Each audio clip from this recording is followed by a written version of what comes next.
close, I have a few questions for you. Okay. His birthday is around the corner. Yep. On his birthdays, what do you think about the most? Oof.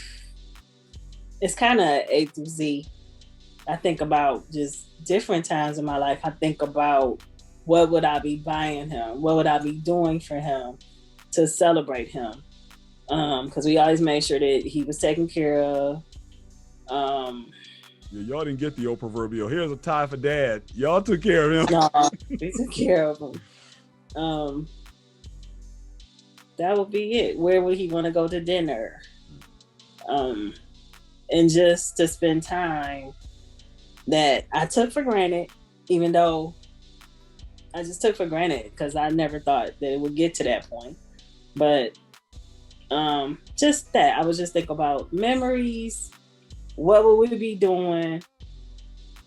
Um, how would his life be? How would everybody else's life be? Because I'm sure some stuff that's going on in our lives wouldn't be going down as a whole in our family. Um, that would be it. Just to make sure that he knew exactly how much we loved him, I loved him, and just things to put smiles on his face to make him happy. So I go back and forth. I cry, and then I think, man, I wish I would have said this, or I should have did this, or why didn't I do this? It's more that, but and then I talk to him, just myself. So, and I am about to cry again. So, but you know what? In truthfulness, my dad has been gone since 2001. So to still get choked up now, all these years later, to me, it's still amazing. Not to say that you don't miss your loved ones, but to be on the level. I can remember the first because with his birthday being so close, it was always Father's Day. I'm always feeling like it's a double whammy.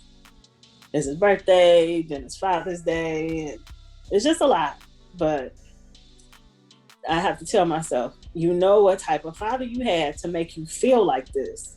So I'm trying to embrace it more as how appreciative I am that I had him. Because I know my life would have been totally different if I had another father. So I'm thankful to God too for allowing me to have him. Because when I tell you to make me feel special and to let me know that I don't care what, if it's something I need or want to do, that I would do it. I remember when I graduated from Wayne State, when I told you this story before, when I walked out the tunnel at Cobo Hall, I could hear the kids. It's like you went back and forth. There was different rows, and I could hear the other students saying, "Oh my God, it's a man up there with the biggest balloon in the whole arena." Oh my goodness! And I didn't think nothing of it. And when I turned that corner and looked, it was my dad. He had the biggest balloon, and I could hear him as huge as Cobo Hall was. Dana, screaming my name with my balloon.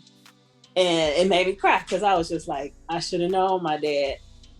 Not everybody had balloons, but no balloon was bigger than mine.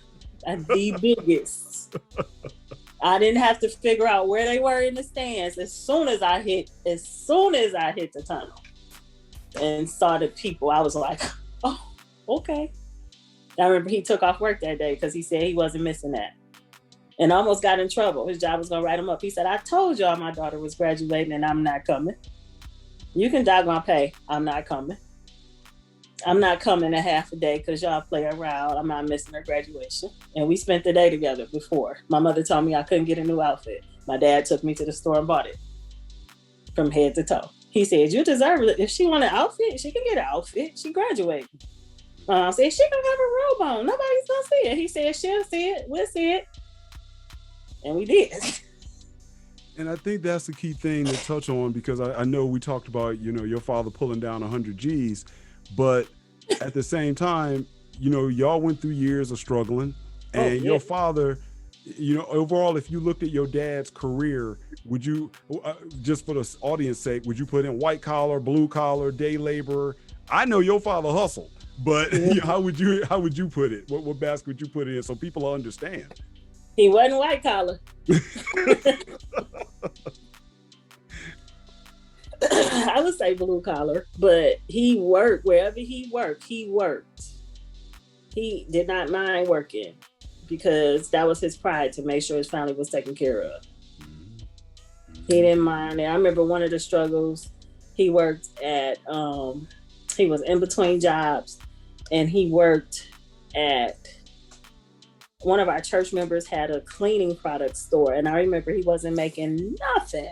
Like $187 a week or something after taxes. And my mom was pretty much carrying the household, and he was waiting on a job to start. And he was trying to pick up other jobs, but in the trucking business, everybody knew each other. So they already knew he was going there. And since he wouldn't go and work at these other truck companies, and he had committed to that one, the other ones wouldn't give him a job because they didn't want him to come in and start and then leave. So he did. I remember he hustled. My dad because he was a vet, he went down to the VA and they gave him money to pay his bills until he went. And I remember he went down there and I could just see the disappointment in himself that he had to go get help.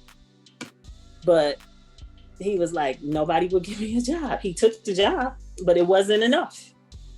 So they helped him. And that went on probably about 2 or 3 months. And then he went in, got his job, and boom, they were back together. And another thing I'll say, they put their money together. My parents put their mony together to work. If my daddy didn't have no money, my mama has money. If they both said they didn't have no money, then it was a problem. But it wasn't this my money, this your money. No, it was a family. He got paid 1 week, she got paid another week. Money was the money. And to me, that was the other reason why he was able to help provide so much, because they managed together before they went. He was generous, but they still managed. So, couple more questions. Okay. What would your dad, you mentioned that, okay, he definitely hustled. Did your dad ever share with you what he always wanted to do, what his dream profession might have been? Yep. Tell Coaching. us. Coaching. Wow. And if I would have had a dream, I should have guessed that one, actually. I used to say, if I ever made some major money, enough money to buy an NFL team, I would let him be my head coach. Wow. And I would have hired you too, Devin. Well, hey, thank you. But Timmy, my brothers, I'd have hired you. Yeah, that would have been, if I could have ever figured that out. Because he loved sports so much. He coached whether it was on a football coach or not. I mean, on the field or not. Baseball, it did not matter. If it was football, basketball, softball, bowling. The other thing I'll say, before he really got serious with the Lord, he got serious probably when he was about 7 or 8. He used to gamble. And of course, I don't believe in luck, but he was lucky, if we want to say that for the lack of words. My dad won a car. He won at Vega. You remember the Vega? I don't remember the Vega. The Vega, it was brown. It probably was going out when I started at Shokes. Okay. He had a Vega. He won a car before. He hit the lottery, the street lottery though. But he didn't play the real one. He didn't play the real lottery. Right. But if he would have, I'm for sure he would have hit. He gambled. He won all of the pots when he worked at the factory. They just had on weekly pots. He would win the pot all the time. My mom said, all the time. He won that car. He bought a raffle ticket. He bought 5 raffle tickets for $5. No, he bought 5 raffle tickets for $1 and one $5 one. The $5 one is the one that won the car. I answered the phone. He won the car. I answered the phone. He was asleep. And the guy was like, your dad just won a car. And I was like, yeah, okay. Right. What kind of scam you calling? Won a car. Go wake him up. And I woke him up, and it was true. And my mom was working midnight, so they would sleep. It was 6 o'clock on a Sunday. I'll never forget it. And I went upstairs. I probably was 6 and said, this man said you won a car. And it was true. Wow. Never forget that. Yeah, so he was a real hustler before he was. He probably would have been rich. See, that's one of those stories I would have loved to have heard then. Oh yeah. Oh yeah. I do remember that. Wow. I do remember that. He won a car. My mom said when they bought this house, he worked 2 jobs. He worked at Ford, he worked at GM, and he worked at Sears. Now I don't know how he worked full time for all 3. And so I think she said he would come in and sleep 2 hours and go. But he was working like 12-hour shifts, 16-hour shifts over here. And she said that's how he got it. He got the money. But in addition to that, he was winning those pots, them gambling pots. Right. And they came with them. That's how they got money and furniture. Okay. And then he went to a gambling gang with Stockton. Before he even got saved, he went to a gambling gang, won all the money on the table.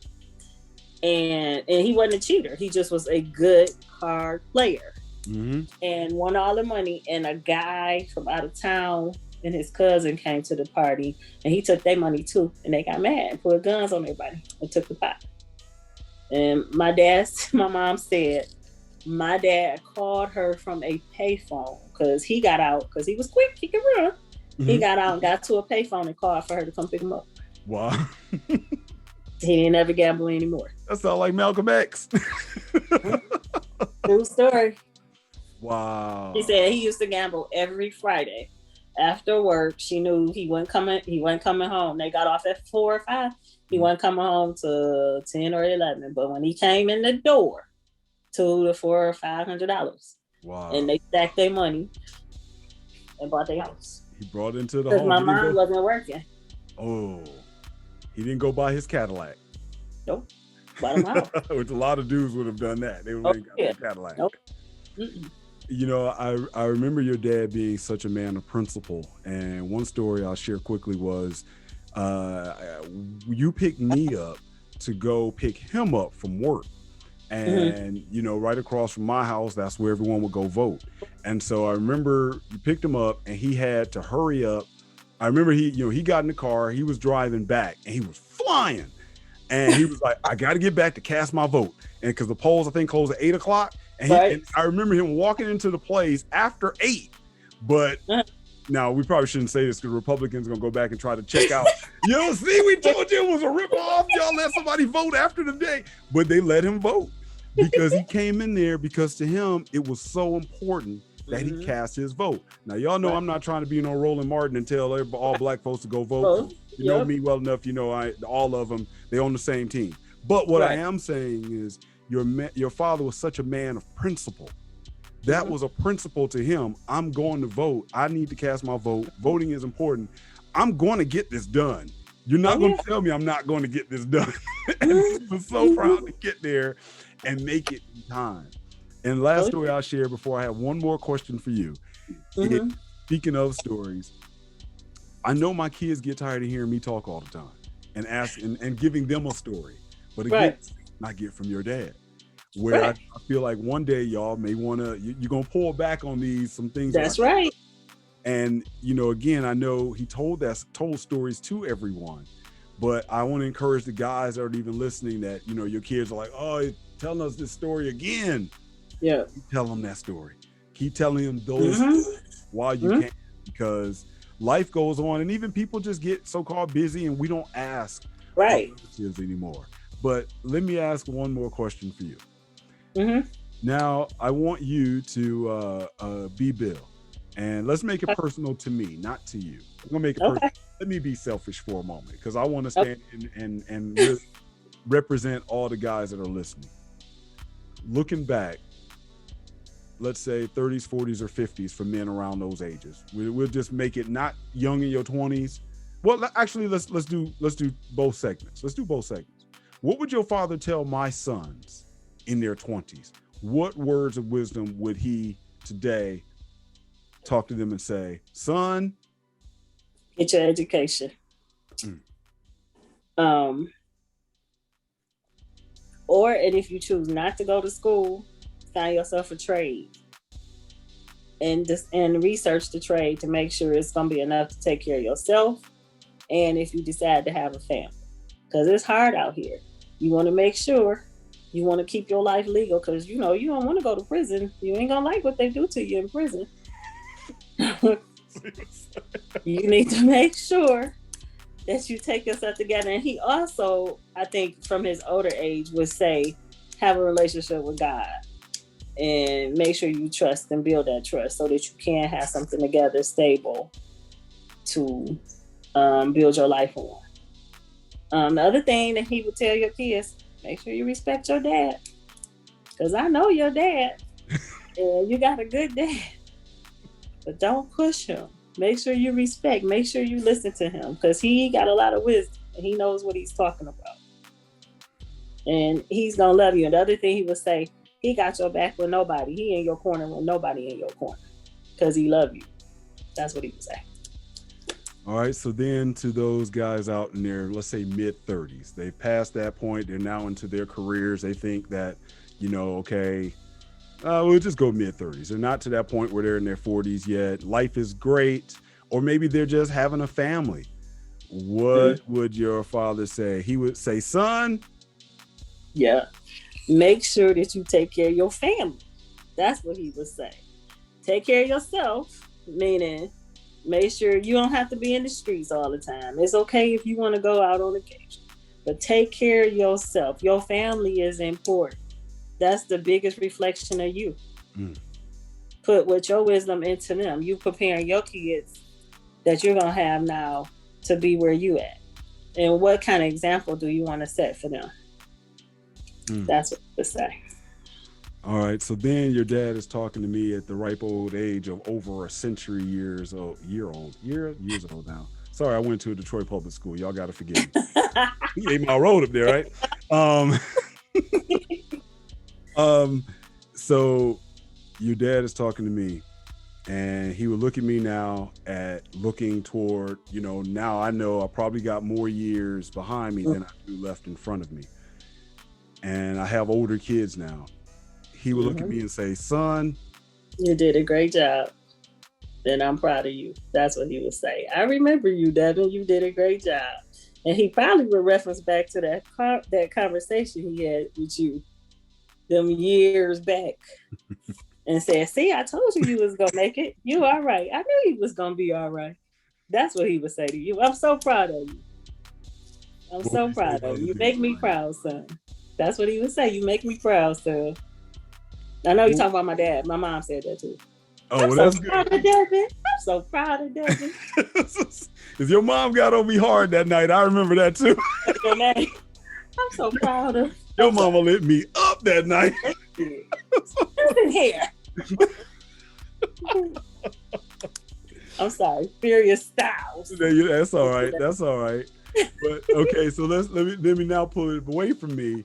Right. Your dad will look at a stranger that he is, here we go. Your dad, and we'll do one of these 2021 things. Your dad is somewhere, let's say at a Buffalo Wild Wings and the game is on. And he just happened to be standing next to somebody in line or they next to his table and he looks over at them and this guy is in his 50s. He would look at him and give him a word of wisdom. He would say, son. A game. I don't know. Is it a team that he liked or he didn't like? Let's take the team that he didn't like. That he didn't like? Yeah. Oh, he would go straight to Boston or whatever and say, see, you need to come over here to this team, sir. I don't know you, but I don't know if you know back in the day, this team gave our people a chance. They paid us for our work. You need to pick your teams based on how they treated your people. And do you remember? I don't know. I'm a lot older than you. But go back and do the research on it and start looking at the owners and see how they treated your people. Think about it before you cheer. Don't be mad about that. They ain't gonna make it. The people that's the real winners is the people that took care of your people. That's what he would say. That's what he would tell me. That's what he would say. And then say, yeah, that was a good game though, but I'm telling you, he all right now, because if the person was talented, he was like, yeah, he got some talent though, but I'm telling you, back in the day, so-and-so, they had the talent. But the reason we know about their talent and the reason this guy can do this is because of the people from back then. he would reference it back because he used to say that all the time. Yeah, that Kobe Bryant, he all right. That Michael Jordan, he all right. But do you remember real Bill? I'm gonna tell you about a man named Bill Russell. Stuff like that. Yes. He would reference it back like that. All right, I have one more actually. Okay. So your father is talking to a young man that is dating out here in this dating world, or maybe even an older guy that's about to get a divorce, or maybe some dude that got a girl pregnant, who knows? And this guy is telling your father all about his miseries with women, or maybe he's like, I'm so in love, you know, I just can't wait to marry her. Your father will look at him and say, son, well, that's good. Are you sure this is what you want to do? Are you sure you got yourself together? Because, and I'm talking about the person who's getting married, because, you know, when you get married, it's different. You with that person all the time, and you can love her, but you got to make sure you're going to love her all the time, in the good and the bad, when she's sick, when she's not sick, when she cuss, when she get on your nerves, when she won't stop, or spend all your money.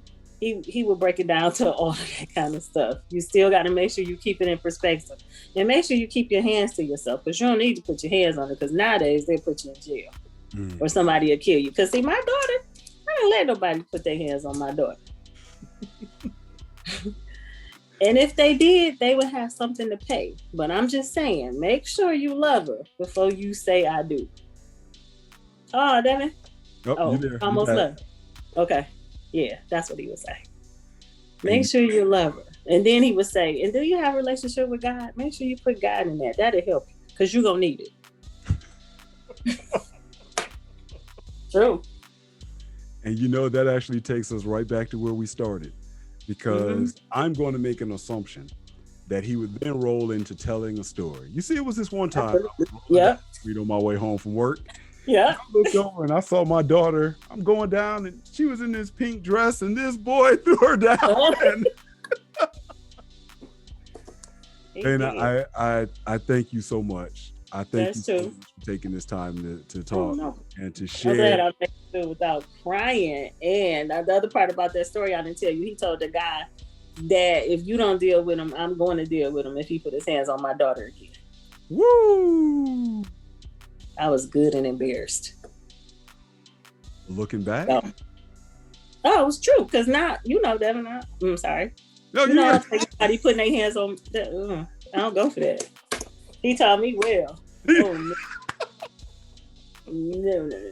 You mean you wouldn't be one of these ladies that he touched my booty and I just froze and I didn't know what to do? And oh, no. I don't know what to do. And I don't want to sound like I'm hardcore, but you're not beating me up, though. You're going to be in a fight. They're going to know you've been in a fight. And I'm not promoting violence. No way. I'm just saying, hey. Well, violence and self-defense are two different things. There you go. Nah, so we'll do it that way. Dana, thank you. And I think the time that we're doing this interview of all times, which is really a trip, right before his birthday, right before Father's Day, I can't thank you enough. No, that was the best time, actually. Yeah, that's true too. That is perfect timing. Yeah, the best time actually to be able to be doing it right here. Because to me, it's kind of like, I feel like it was a tribute to him. So I appreciate you for allowing me to interview, to actually have this tribute to my dad. So, and to bring up all these memories. And to know that, I mean, I already knew he was important to you and you were important to him. And I just remember that night, because that night also when he was talking to you, he wouldn't let me come to your house. Because I tried to come to your house. Really? I didn't. Hold on. We got some late breaking news I didn't know about. Hold on. Because I was mad. And he was like, you're not going back over there. He made me promise. He said, you better not. And then he drove past there. Did he? Yeah, he drove past there because he knew I was mad. And he knew you was mad. He did. He drove. He drove just to make sure that it was safe. He told me, you can't put your hands, you can't do nothing. You can't do nothing about that. I said, yes, I can. He said, no, you can't. No, you can't. I don't want you to go over there and do nothing like that. I don't want you to. I was like, but he was like, I don't want you to. But he let me go. I had to beg for like an hour. I got over to your house maybe almost an hour later, begging, please, please. And then that was enough to calm me down because I was ready to say some stuff, do some stuff. Yeah, he rode over there. Well, he leaves us big shoes to try to fill, and that's why I want to tell this story, because time again, the stories don't get told. Only the stories get told of the basketball player who they're showing his mama in the stands, and then they talk about how his dad ran out, never came to his games, never supported him, in jail, blah blah blah blah blah blah blah. We hear those stories, but we don't hear the stories of your dad, and that's why I'm doing it. Thank you. Yeah. I appreciate you. And I don't care. I'm on camera. I'm like your father. He taught me to be emotional. I love you. Thank you. I love you too. Thank you for sharing. Anything else that I forgot to share? You threw that one in at the last. Is there anything you want to add before we go?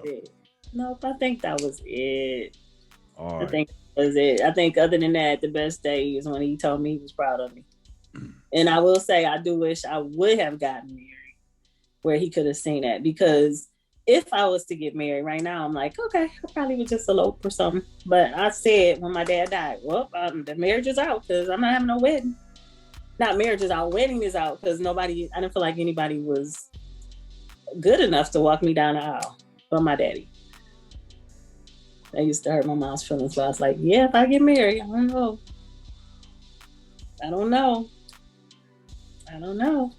And my mom said, I'll walk you down the aisle. I said, okay, that's about second best, as best it could get. But yeah, I just didn't feel like that was, it kind of went out the window. Like, that was such a big part. And I remember when he was really sick one time, I said, Daddy, you can't die. Who's gonna walk me down the aisle? And he just looked at me like, But he never answered. But his friend told me after he passed that he promised my dad he would walk me down the aisle. Wow. If I ever decided to get married. You know what I said? No thanks. Love you, but nah. Nope. Only daddy. Nah. So. Okay, I do have one more question. Okay.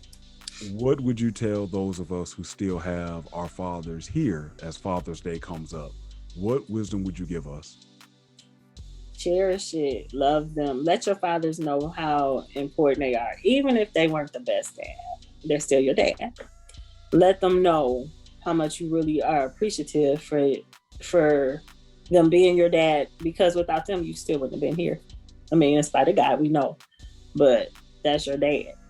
And a lot of times, I think you said it key when we first started. A lot of times people don't know what to do. No one's told them what to do. And it's the thing that they're figuring out. But I do know deep down, most of the fathers love their kids. And it doesn't always come across, but tell them that you love them. And make sure you know how important they are to you. So, because it might be a day when they're not here. And you're going to wish you could have. And you want to make sure with all of the stories I've said, I still have my days. I know my dad knew I loved him, but it's like, was there anything more I could have did? I had those days. And I did a lot, but it makes that a lot better when you're dealing with it to know, oh, I did a ton.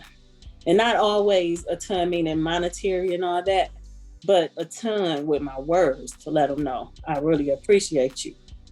In my childhood, good and the bad, I learned so much from it. And I'm glad that God made you my dad so that we could still have this relationship and this time with you. So take advantage of it. Because it's not, once they're gone, you can still talk, but it's nothing like saying it to them, to their face and in their ears, to let them know. Yep. So as we close out, could you just kind of show us a few more pictures of your dad before we go? Oh.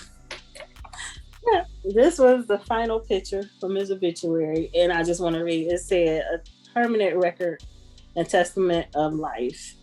And then on the back, it said, a giant of a man of many words, a man of God, deeply devoted to his family. And that's the back. That's the wedding picture. Him and my mom. You hold up a little higher. Can you see? There you go. Yep, there. Down a little bit. And up, right there, a little bit closer to now over to your left.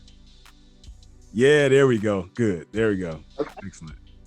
And this one I showed already. This was the coach. And this was him with my brothers. And that's it. Bring that up a little bit. Okay, there we go. Good. This was the granddad picture. This day he had cooked dinner for everybody. So that, and as you can see, back to the coach. All three of my brothers play sports. He was at all their games. In some way, shape, or form. He was there. And then this was me and my brother, the other youngest brother, and me, and our tributes that we left to him from his funeral. Well, for our final words, is there anything you want to read off of there, and we'll close with that? Whew. I'm gonna read my brother since he's no longer here, and it says, "To me, Dad, I could never have had a better role model. To me, there will never be a man to teach me how to be a man. To me, it seemed you always had a plan. To me, you had a drive that was definitely unmatchable. To me, we have been through many tough times. To me, we've always came out on top, even when you were feeling uncomfortable. To me, I wish this day never had to come, but Dad, you always said, let the Lord's perfect will be done. When you left, Dad, we were having a fit, but then in my ear, I clearly heard you say, family, give it to the master and let him handle it." To me. So, impressive. I won't read mine because it's long. Sorry. But I'll just say, Daddy, I wish you wouldn't have left me, but God has everything in control, and this too will help me. Ow. Okay, it's about to die. It just said, this too will help me. Thank you, Daddy, for being an example to me, for showing me what a husband, father, and godly man is to be. I will miss you, Daddy. I always love you and never forget you. Daddy, love your daughter, Dana, which is Boo Boo. So, yeah. That was definitely deep, but good, Dana. Well, with that, I want to say thank you again. And I'll say, Dana, thank you for sharing your father's story. Thank you for having me and allowing me to. Absolutely. I'm going to stop recording now. Okay. All right. Love you.